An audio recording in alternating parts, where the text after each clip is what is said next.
สั่งกาแฟลองกาแฟกินนี่นะสเปนอน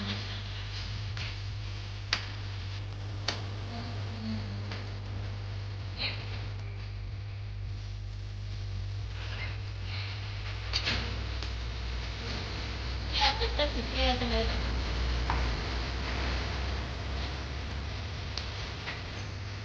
กาแฟ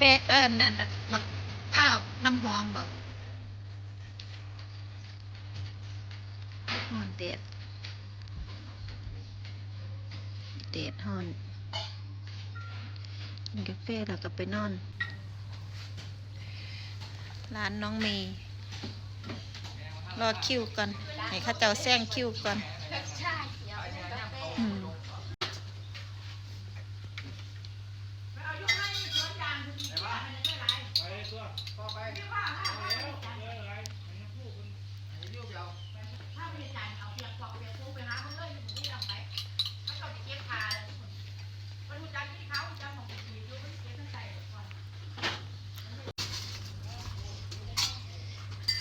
มัทฉะพวกเมนูมัทฉะขนมปังปิ้ง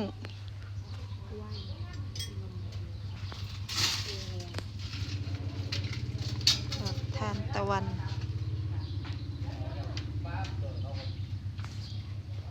มื้อนั้นสั่งอีหยังไปวะอันนี้มั้ง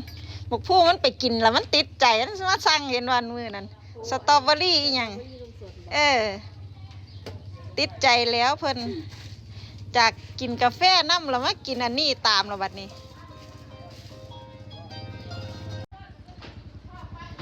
คันอยากกินมะพร้าวปั้นขายโลดว่าสันเนี่ย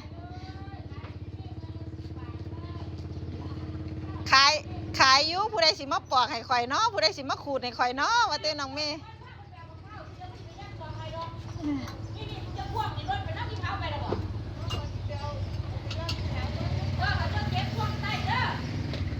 โอ้นี่เด้ท่านพ่อแม่นเนาะป่ายอยู่พี่นี่กรุณาเรียกแม่ค้านะคะอยู่หลังบ้านไปเฮ็ดอีหยังอยู่หลังบ้านเฮ็ดน้ำที่เฮ็ดไปลงท่านอื่นจ้ะโอ้เฮ็ดอันที่มันสำเร็จแล้วนี่ล่ะว่าเต้พวกไอชาไทยชาเขียวนี่บ่กาแฟโอ้พรุ่งนี้มีโรงทานเอ้ยไปซะบ้ามื้ออื่นนี่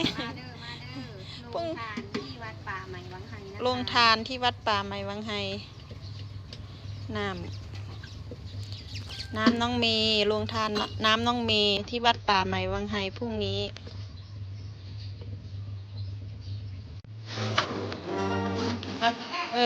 แมนเยอะมากเงิน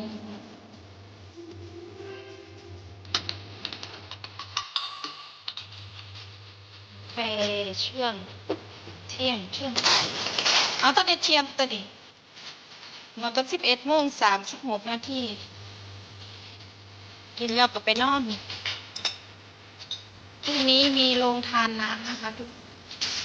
มีโรงทานน้ำมีโรงทานก๋วยเตี๋ยวที่วัดป่าใหม่บางไฮที่วัดป่าใหม่วังไฮโรงทาน